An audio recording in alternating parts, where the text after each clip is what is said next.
So how many of you are going to be walking through your day, the rest of the day going, Let that awaken and stir within you.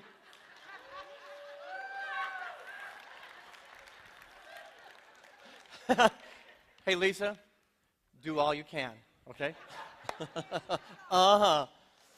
So when you're doing your little shuffle off to Buffalo all week and that song's going through your head, you're going to do all you can. And you're going to raise the banner of justice. Where you see inequality, you're going to raise a banner and say, no, not my watch. Not on my watch. But you're going to do it with an open hand. So many times when we do all we can, we get angry, we get upset, we get all furious, and we stand against something that needs to be stood against. But we do it with a closed fist. And the reality is, we are working against the very system that we want to heal when we have a closed fist, plain and simple. You see, strength and love must be in partnership, or we will not facilitate any change whatsoever. So I promise you the worst joke. It bombed. It just bombed first service. But my whole talk is based upon this joke. So, see, I got a laugh already. So there was a courtroom, a drama going on. It was a courtroom. It was volatile. It was argumentative. It was just ugly on every front. And after 3 days of this courtroom drama going on, the defendant raised his hand and said, "Stop! Enough! I want to change my plea." And the judge says, "You have wasted 3 days of this court's time, and you want to change your plea? What in the world? Why would you want to do that?" And he said, "Well, gosh, I thought I was innocent when this all started, but until I heard the evidence against me." You're so kind, your little pity laugh. I thought I was innocent until I heard the evidence against me. A couple of things have crossed my desk over the last 6 months that have made me extremely uncomfortable.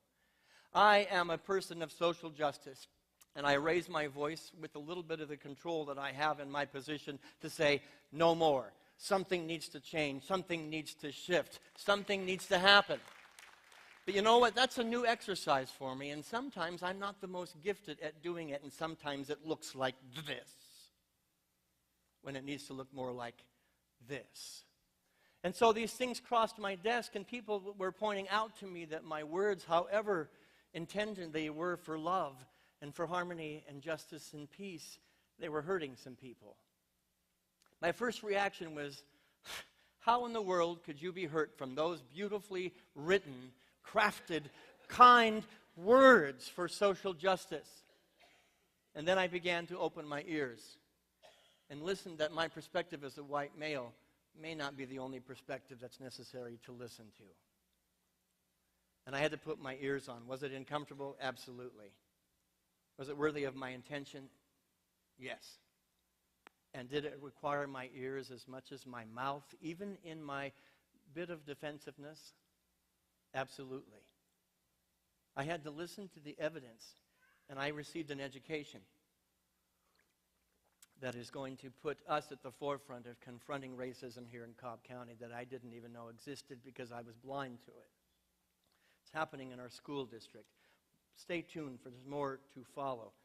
But in my passionate cry for a better, more sane, more beautiful world, I was unknowingly causing harm. And the words that came across my desk at me were very hard for me to listen to. But listen I must, and so I am calling for your ears today. I'm calling for your ears to join me in my ears with the topic of unshakable justice. When it comes to our humanity and our call for justice, every one of us is innocent at some level, and every one of us is guilty of perpetrating a system that is still broken. And just because it's not affecting me, the way I look and the way that I go through my life, does not mean that it does not exist. And so when I put my ears on, suddenly the blinders are lifted from my eyes, and I realize that one word turns a beautifully loving call for justice into a racist dog whistle. Was that the intent? No. But I can see how my words, which I thought were carefully chosen, damaged and hurt somebody. and thus began a dialogue that absolutely gave me as much education as I ever got in seminary. In the world we live in today, we are very dangerously close to argument, to defensiveness, to thoughtlessness, to attack, to duality, anger, having to be right, having to be justified. You just don't understand me. You misinterpreted my words, becoming the norm. We're dangerously close to a line that we have got to start paying attention to. We have got to put our ears on and start listening to our brothers and sisters who think, who act, who look differently than we do. Otherwise, I am just part of perpetuating a system that is broken. Now, was it the intent? No. But was it was I able to see how those words could be construed in a different way because I was unconscious? Absolutely. You know, we demand justice. We're all of us demanding justice for one cause or another in our quest for a fair and balanced world. And I'm saying, yes, wave that banner high.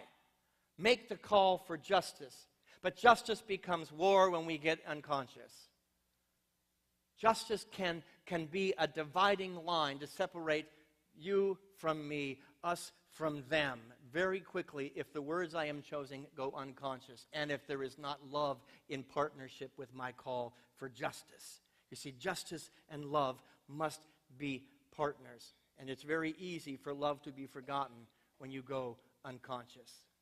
True justice demands staying awake and is as much an inside job of putting my ears on and realizing I've got some work to do as it is an outside job. And there's nothing comfortable about me being this vulnerable with you here today. But if I'm true to the authentic nature of the better world I want to create, I want to be a part of, and I want to leave for my grandchildren, I need to put my ears on, close my mouth once in a while, and say, educate me. Help me be a better white man. Help me be a better minister. Help me be a better fellow human being. And let's, do all that we can to make the world a better place. I started this series with this Unshakable series. Unshakable, with talking about how Jesus told us and instructed us to draw a line. Make your yes, make your no, your no. And so many of us on the world are saying, well, that yes and that no means you're on that side and I'm on this side. Let's put that line up there, the justice line. And we think that means that's them over there and that's me on this side. And the reality is I've made comments, and I even made some comments last week that I got a lot of email about, that was unjustified comments coming from a good place, coming from a loving place, that then unwittingly divided this congregation into parties. That's not what I'm about. And so this week I put my ears on. You know, this is the most powerful tool we have to create, to bring oneness, to bring love, to bring harmony. And when you go asleep and you go unconscious, it can be the most powerful tool to divide. And so I make public apology to all the conservatives that felt that I viewed you as less than last week. I own that. My intent was not there, but my ears are on, and I listened to you this week, and I thank you for having the guts and the courage to say, there might be a different way to put this. I thank God for the courage and the guts of a woman who said, you know what, I know you're a good person, but we got to talk about what you put on Facebook. And so my ears were on, and I began to listen. You see, that line of justice is basically, on one side is love, on the other side is unconsciousness. On one side is an open system, the other is a closed system. And so I don't care what political party you're involved in, or what religion you belong to, or what color your face happens to be, or what your culture is. Are you running an open system or a closed system? And when somebody says, I have been hurt by what you have done, I have been hurt by what you said, you need to go to the place of love and say, I'm an open system. Doesn't mean be abused, because love is not involved in abuse. It means let me put my ears on, open up my heart, and say, I'm here to be educated. I'm here to grow. You see, if it's you and me on one side of that, that's a closed system. It's a house divided against itself. But if love is in the equation, you can get past the differences of opinion, and you can get past the differences of culture. You can get past blindness and begin to understand each other. And I believe that's what's going to heal the planet, not running to any polar position or opposite line for the justice that must be. To be in congruity with spiritual principle, I have to continually ask myself, what would love do? What would love do when I am confronted with my own unconsciousness? There's the knee-jerk response. What do you mean, racist dog whistle? And then I spewed out the go-tos that are meaningless to the people across the table. And I shut up. What would love do when I'm confronted with my unconsciousness, or when I witness somebody else's unconsciousness? What would love do? Well, how would love respond to the call for justice, whether the call be my call for justice or your call for justice? Somewhere in the middle is where justice will happen. And we may say a different way to get there, but we have got to join hands, hearts, intentions, and spirits, or we're never going to get there. We'll be perpetually singing, it's not hot, and I'm not in hell today. Our culture right now is in hell. I have never felt in my 56 years of being alive a more divided group of people. And it has many, many faces. It has many, many parties. I stand for the energy of love, regardless of all those human constructs and those human labels. True justice is going to be elusive when it is merely for the sake of I'm right and you're wrong. True justice will also be elusive when it is for the sake of somebody suffering as much as I did. And this what? You're waving a banner and your hand is closed. It's you need to suffer as much as I have suffered, or as much as my people have suffered, or these people have suffered. This talk came about the willingness of a beautiful black woman who's a member of our congregation. I don't know if Winifred is here today. Winifred White. We had some really serious dialogues around race about a year and a half ago. And I had to put my ears on, and she turned to me, and I just loved Winifred with all my heart. And she said, "You're expecting me to run a race, an equal race with you, and you have a 20-mile head start." Education. And she says, "But don't worry, I will catch up." And if you know Winifred will catch up. But I have to be willing to realize that I had a 20-mile head start just because of the way I look. And so when I wave my banner against racism, I better choose my words very carefully, that I don't damage the very cause for which I want to wave a banner. You know, this does not mean inaction. I want to be clear today. This doesn't mean letting people get away with cruel, heartless, or illegal acts. It does not mean you don't give up the right or the ability to speak up. But it means that punishments will follow human mistakes. One of my favorite scriptures is when Jesus says, "Pay unto Caesar what is Caesar's, pay unto God what is God's." Punishment will always follow human mistakes. Pay unto Caesar what is Caesar's. But let us never be so overly consumed, enamored with punishments, that we forget to also pay unto God what is God's. That is love. Strength and love must be in the same field at the same time, or my banner waving is inadvertently hurting somebody else. Charles Fillmore writes this. He's the co-founder of Unity in the Revealing Word. Let's read this together. When judgment is divorced from love and works from the head alone, there goes forth the human cry for justice. In mere human form, judgment is hard and heartless, and punishment is dealt without consideration of motive or cause, and justice goes awry. When justice and love meet at the center, there is balance, poise, and righteousness. I thank God that Winifred White approached me with love and education. I thank God for the person who brought to my attention that my Facebook post, that I was a good person, but it needed to be addressed. I thank God for the conservative members of this congregation that had the love of me to write me a note and not attack me, but to say, there might be a different way that we can put this where we can come together and not create divisiveness. That love and that justice must be in the same field. And I was reminded, one of the most beautiful moments in my life as a minister, or pursuing ministry, was there was a shooting in Amish country. And many, many children lost their lives. And mothers showed up at a courtroom. Justice was being served. Pay unto Caesar what is Caesar's. And they said, I want you to know that we forgive you. Pay unto God what is God's. Sounds a lot like one of my heroes. Forgive them. They don't know what they're doing. And when we can find that kind of depth of love, even in our pain, even in our justified anger, even in our waving of our banner, something can heal.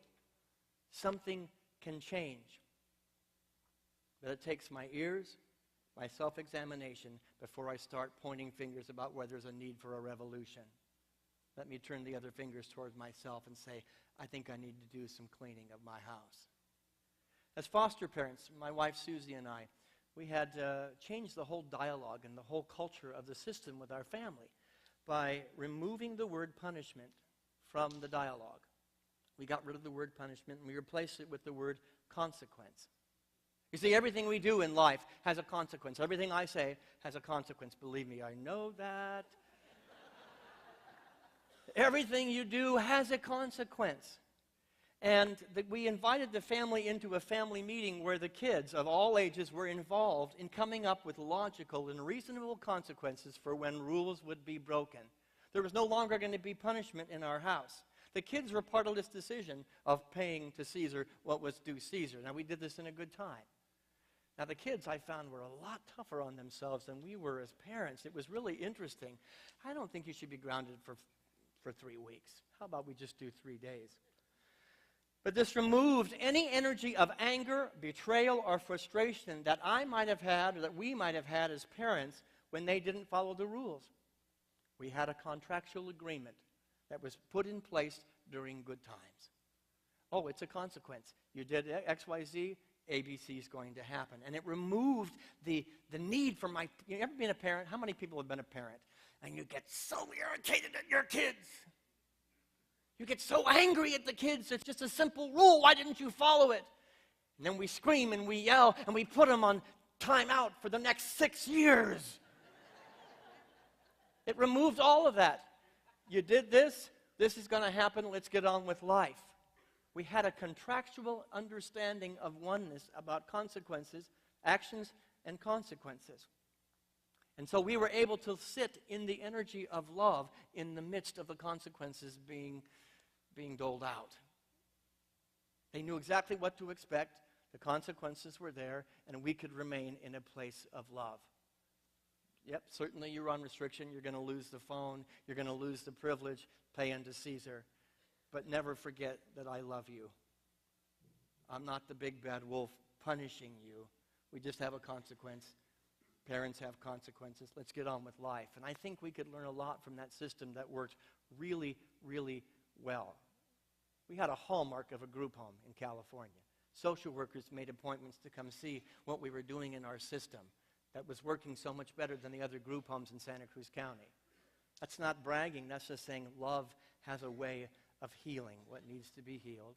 Love has a way of raising the vibration. And so in your rallying cries for justice, be ever mindful that love is there.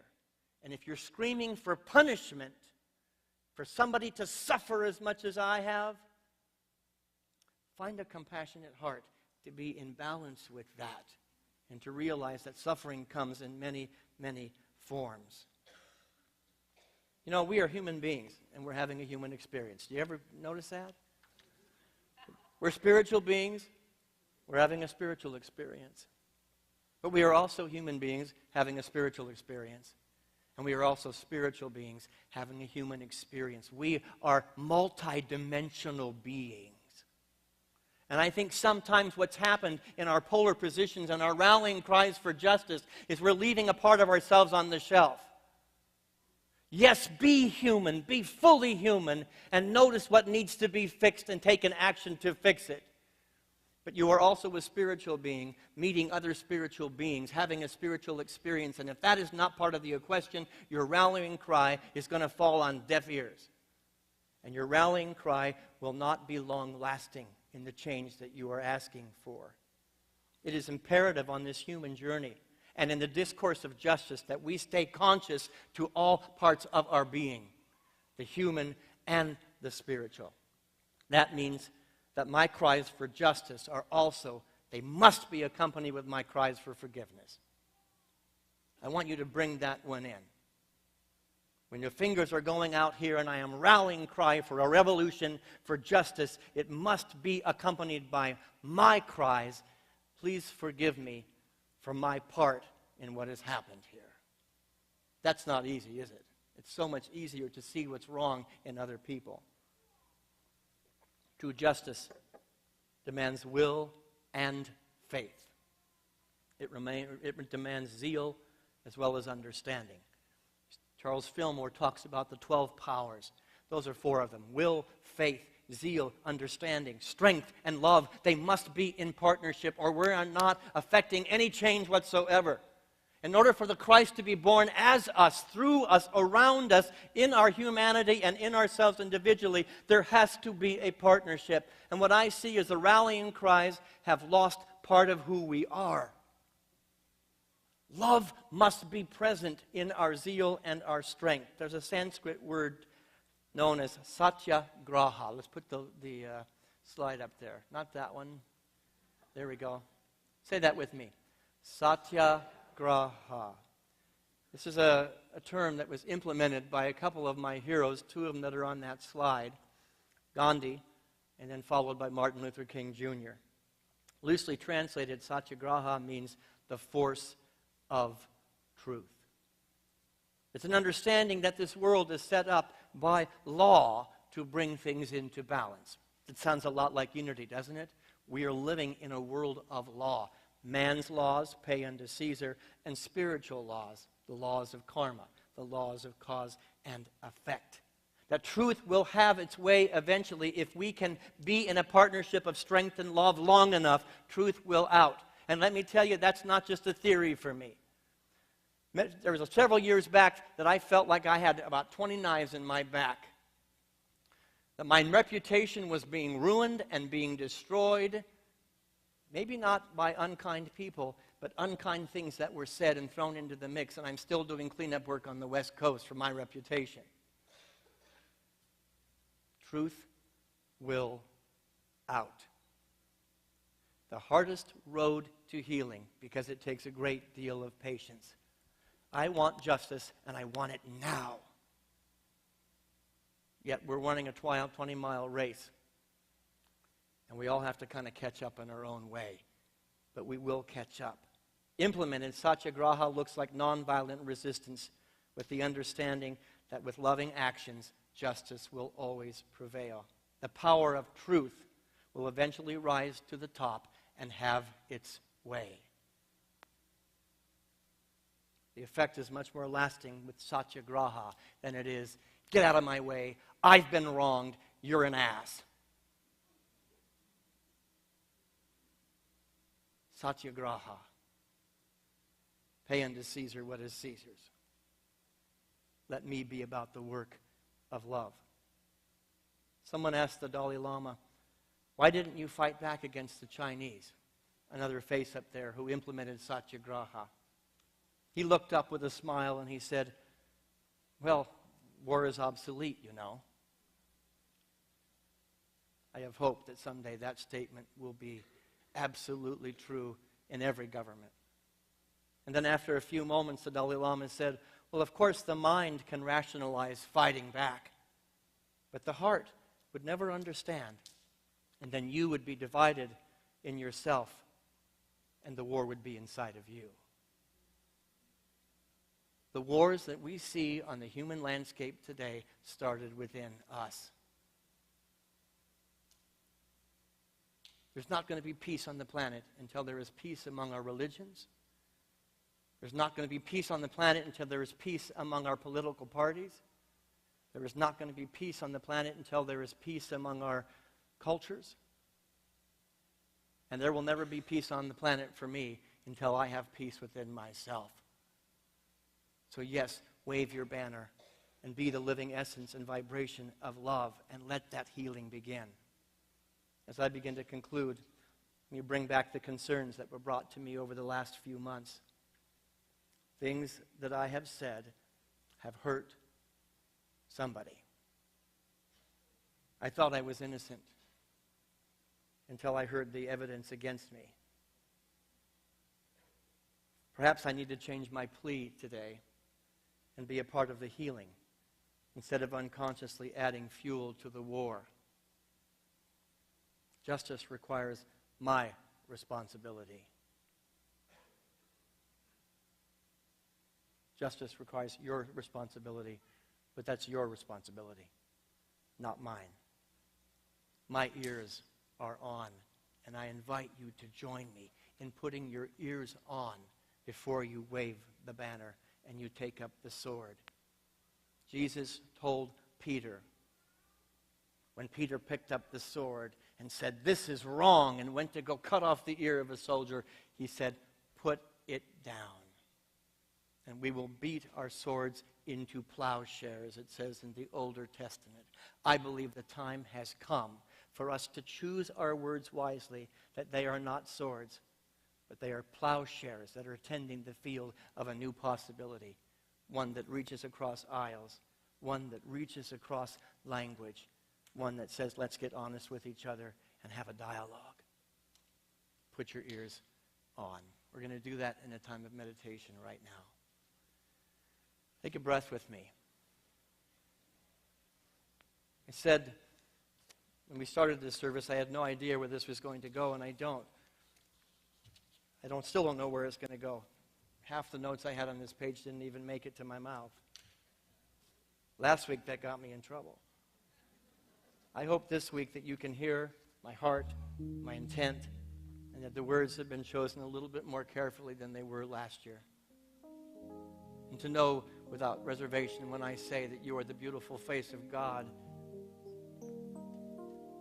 it has nothing to do with the color of your skin,